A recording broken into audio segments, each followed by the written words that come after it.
guys! So, nandito tayo kasama si Mama ngayon and we'll be sitting down to ask her some of your questions that you asked through Facebook about first-time job seeking tips, resume writing, interviews, and all that. So, Pero teka, bakit nga ba natin ito pinag-uusapan?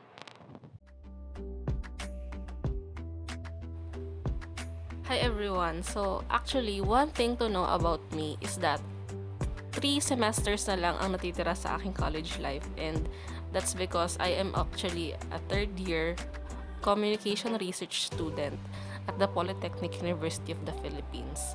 So as a soon-to-be job seeker na wala namang alam sa pag-apply talaga ng trabaho, kasi ang nagiging experience ko pa lang naman so far is school organizations and freelance work, I took the chance to ask my mom, who has an extensive work experience in the human resource industry, and ang alam ko talagang line of work niya is sa kanila yung hiring, assessment ng employees. So mas meron siyang alam about these things na makaklarify natin, and I know that I am not the only one. So I ask you in Facebook about your questions, and hopefully we'll tackle them today. so yeah, let's keep on watching.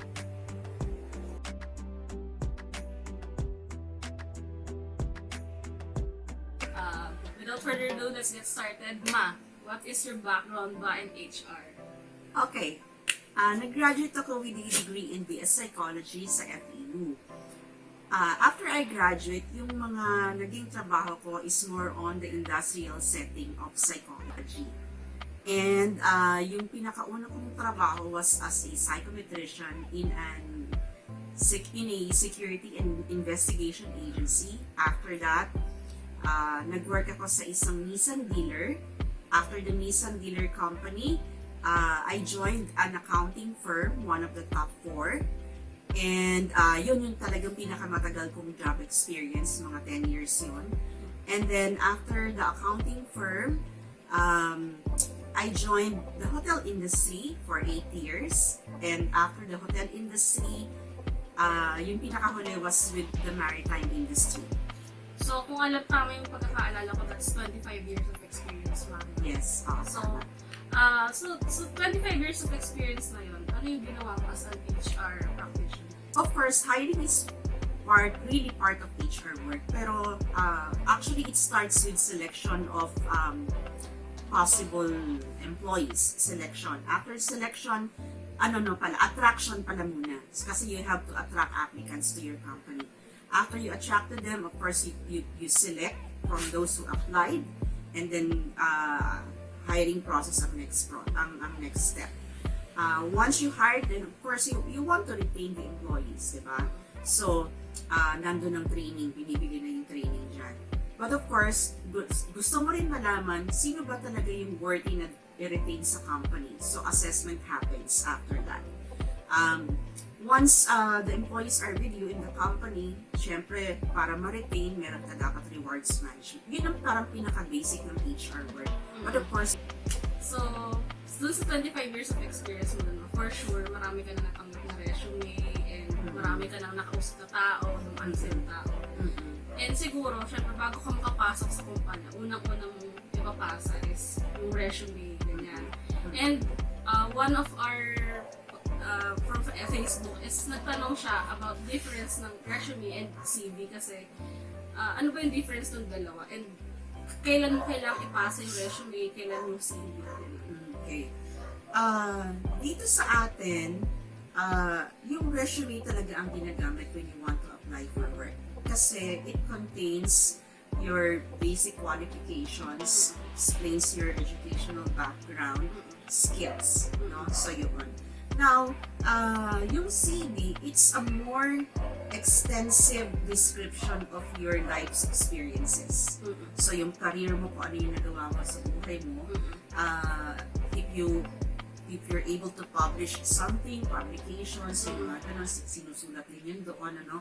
And sometimes, yung CV talaga is asked when a person is applying for scholarship grants, yung mga ganun. But if your intention is really to apply for work, what you prepared is a resume. Mm-mm.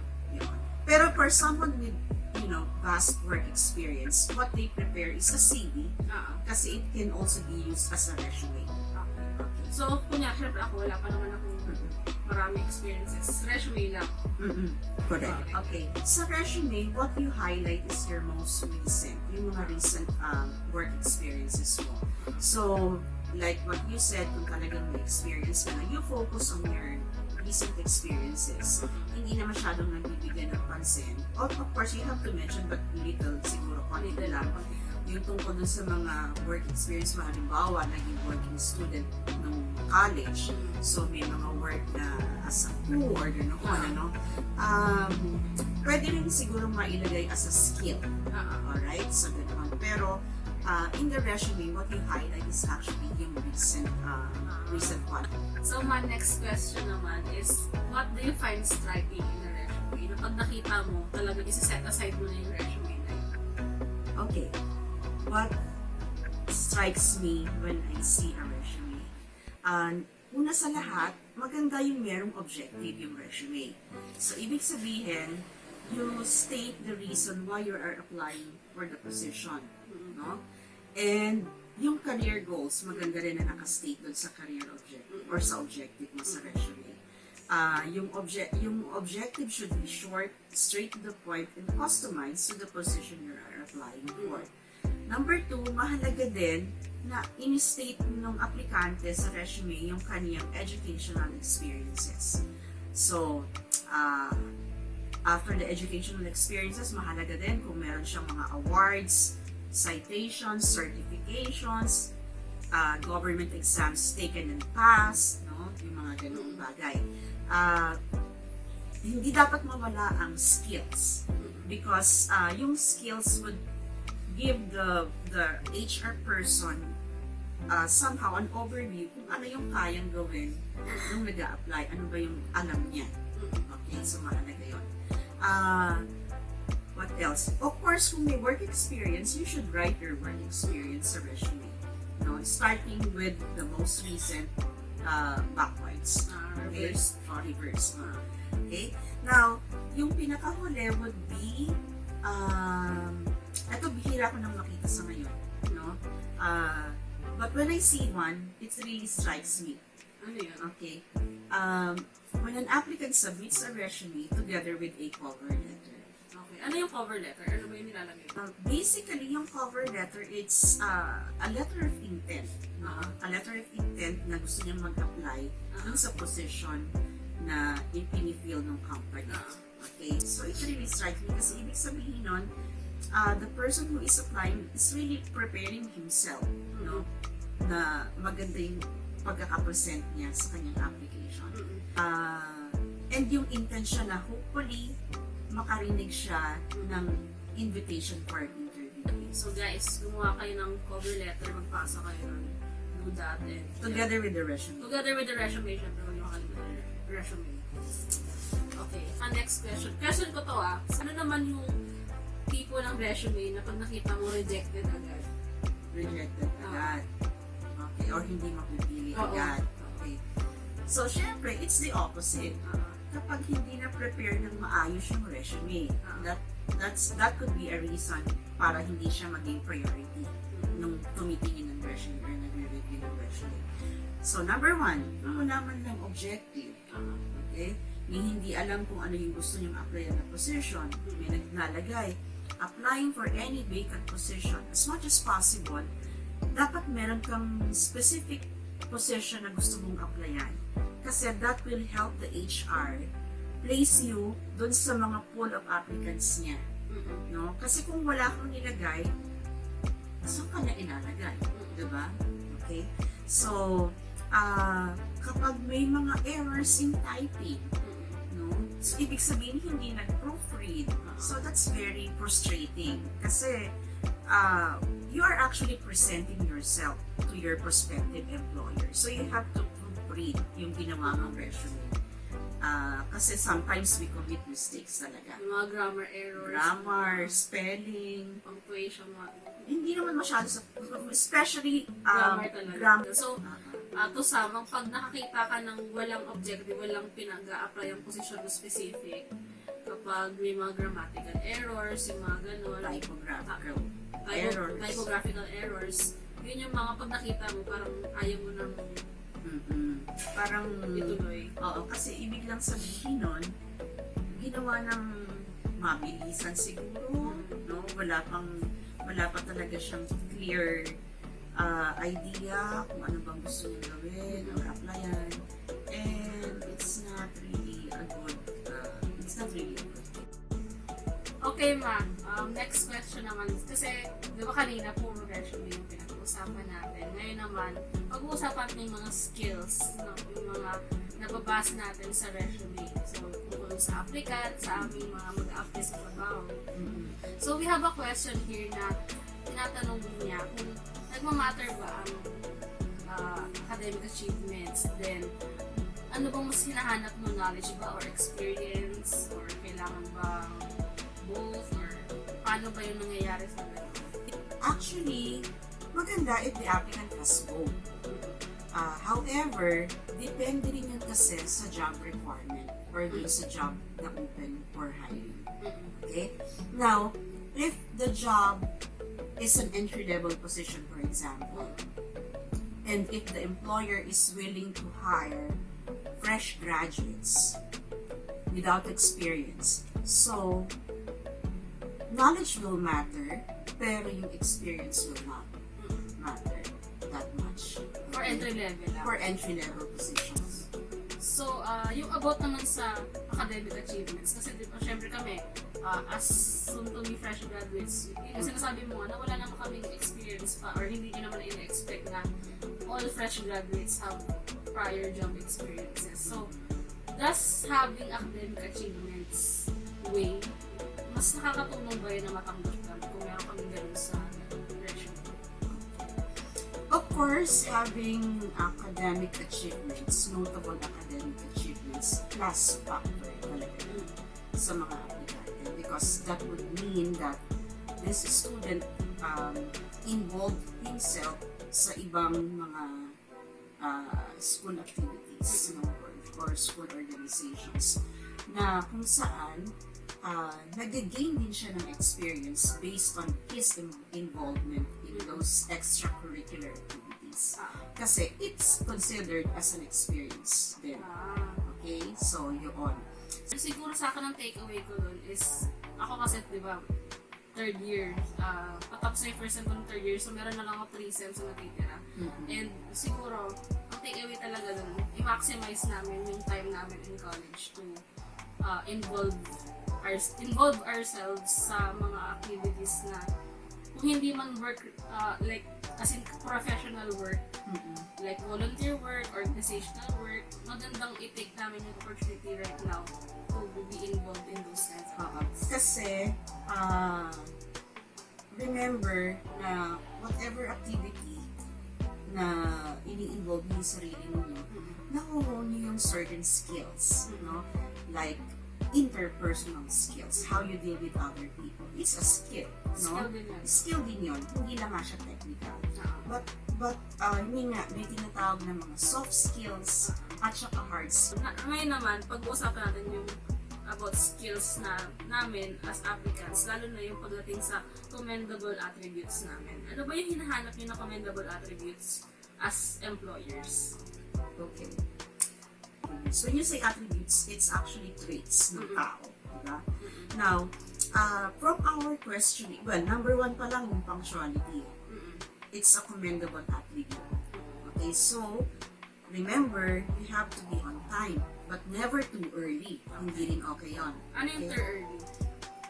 Like 1 hour before, andun ka na, hindi naman dapat gano'n, ano? It's not good. And siguro 15 minutes before your scheduled interview, okay na yun. Okay na yun. But never be late. Okay? Now, other than that, we get to know or assess the communication skills of the applicant through the interview. Ito yung oral communication skills. Is he able to come across well? No? dun sa mga in-express niyang answers dun sa mga questions, malalaman na namin. Na-explain niya yung sarili niya na Yes, oo. maayos. Other than that, malalaman din namin, mahalaga rin kasi sa tao yung interpersonal skills or adaptability niya with other people. Kasi in an organization, definitely, if you're hired in a department, you're a group of employees, you're a team, you know? So, somehow malalaman namin if this person can work with the team or not. Okay? Mga ganoon. Like I said, another interview is conducted by another manager and they look for the technical skills, for the hard skills. Pero hindi na kayo nagtitest. Hindi na kami. Kasi mas may alam yung other manager ng department na yun kung ano yung gusto niyang tignan na skill ng tao na yun related to the job in question. Ito, in relation to that, no, kailangan ba, di ba kanina minention mo yung sa communication skills, kailangan ba na straight English ka pagsalita sa interview? Pwede ka ba mag-Tagalog in the interview?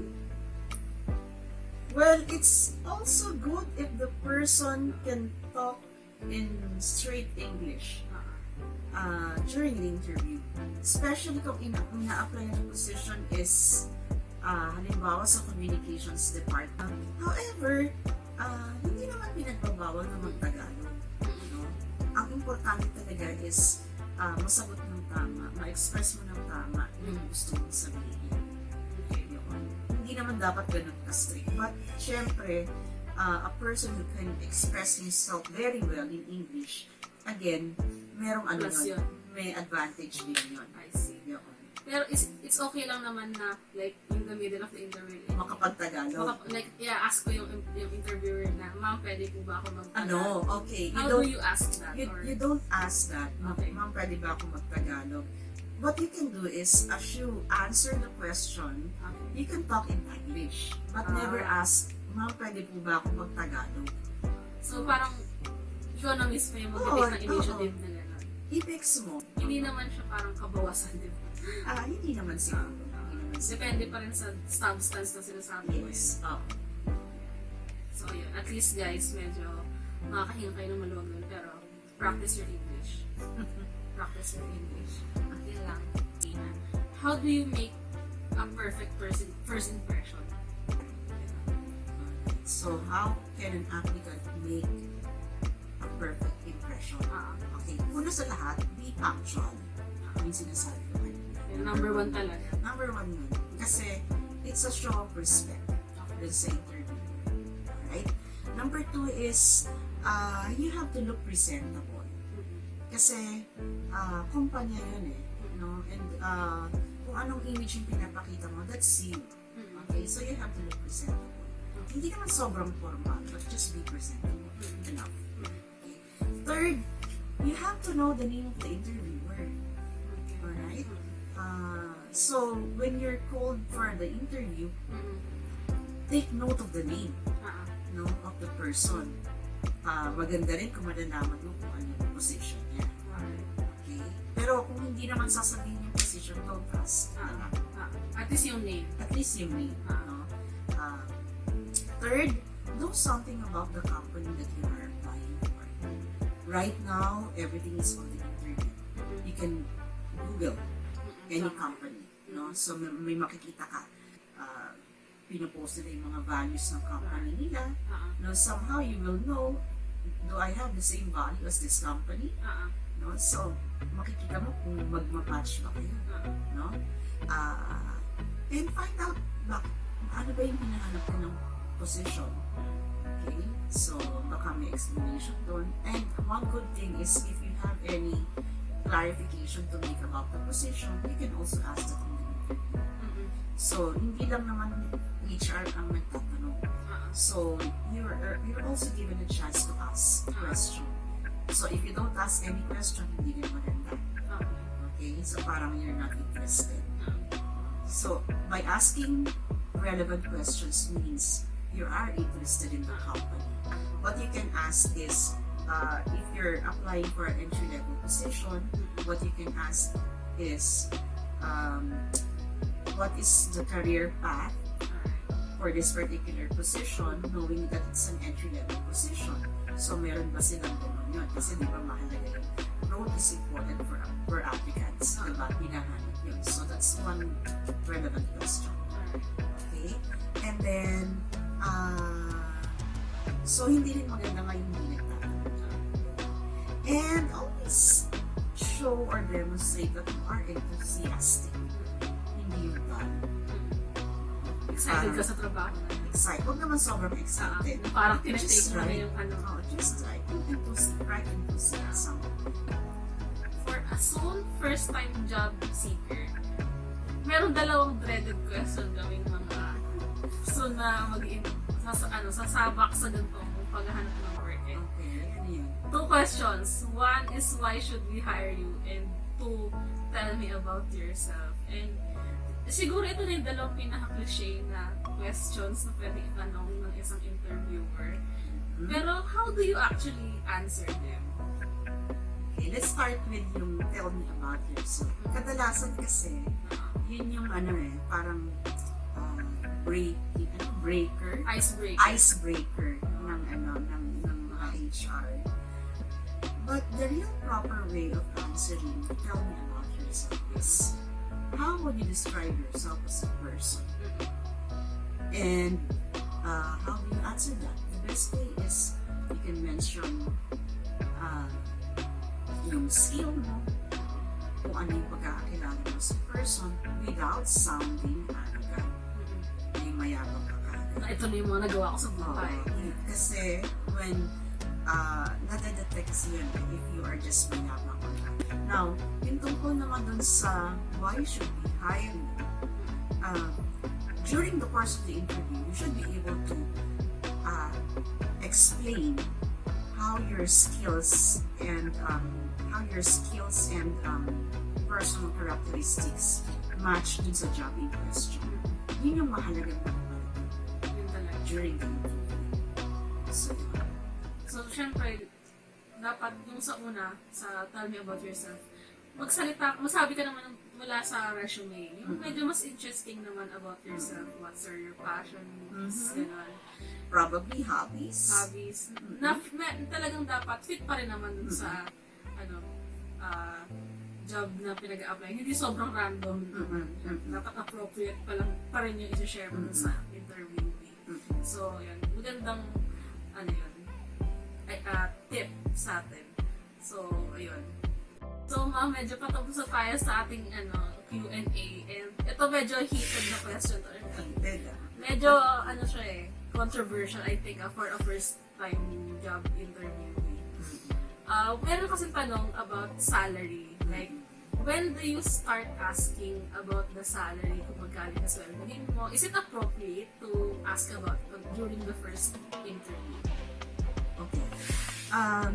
Sometimes, sa mga company, yung ibang company, dun pa lang sa job posting nila, they already mentioned the salary.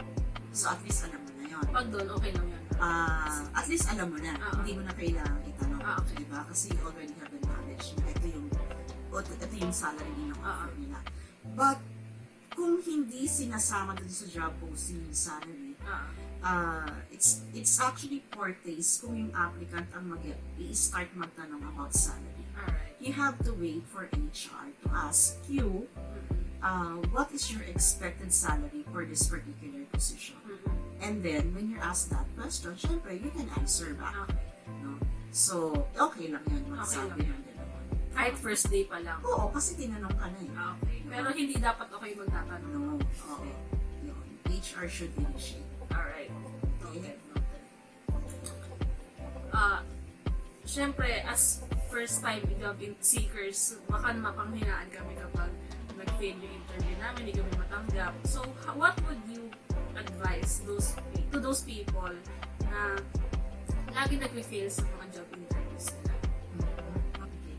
What do I advise to those applicants na laging nag-fail sa interview?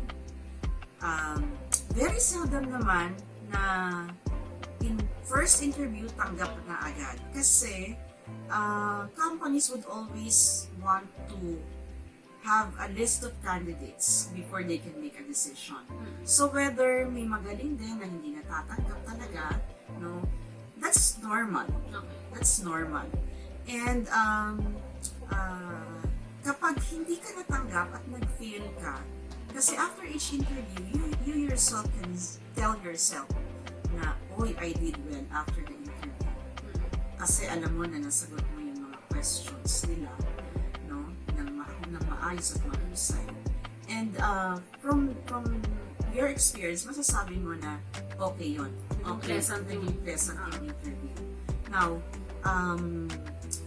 just continue. And then if you know kung saan ka nagkamali, kung saan ka nahirapan, then you can go back to that and improve. No?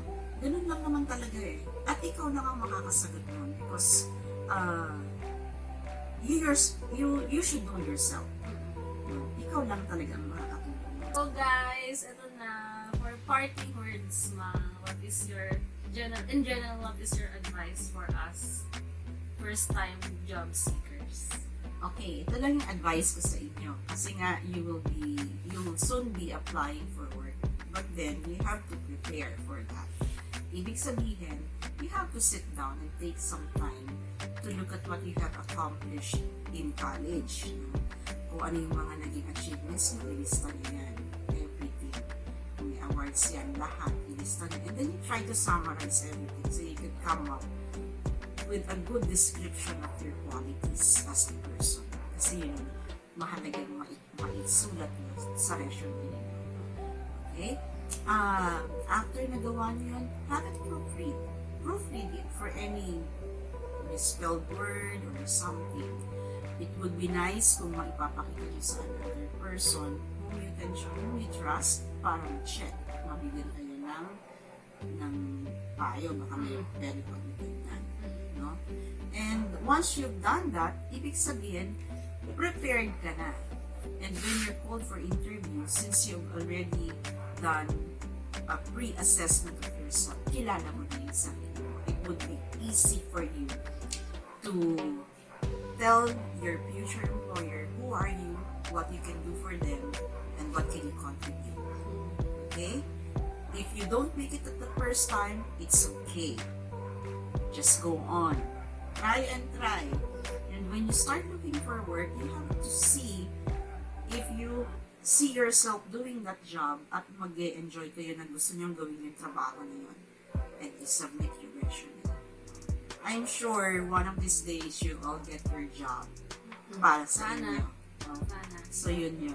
Just keep on trying and of course, offer everything to God. No? Kasi everything comes to me. Yun lang. Good luck, guys. Mapacheck ako resume. Okay. May mag-check na ako ng resume ko. First proofreader. Ayun. That's it for tonight, today, tomorrow. Kailan nyo mapapanood to. So, yeah. See you guys. Bye! Bye! Hi guys, so before we end this video, let me just thank everyone who has been part of this project and lahat ng tao naging parte na para maging posible itong project na ito.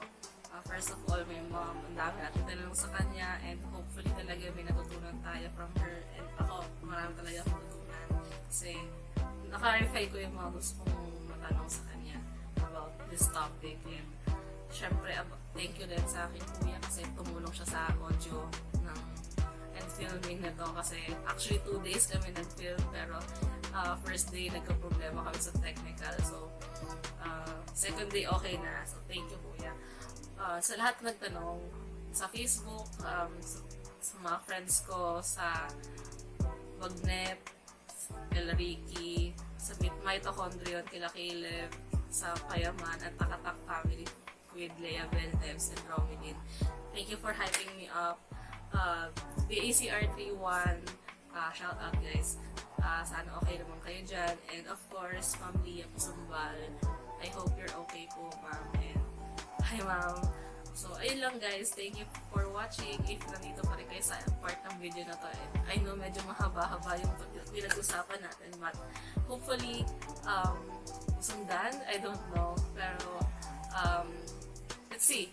So, yun lang guys. Bye!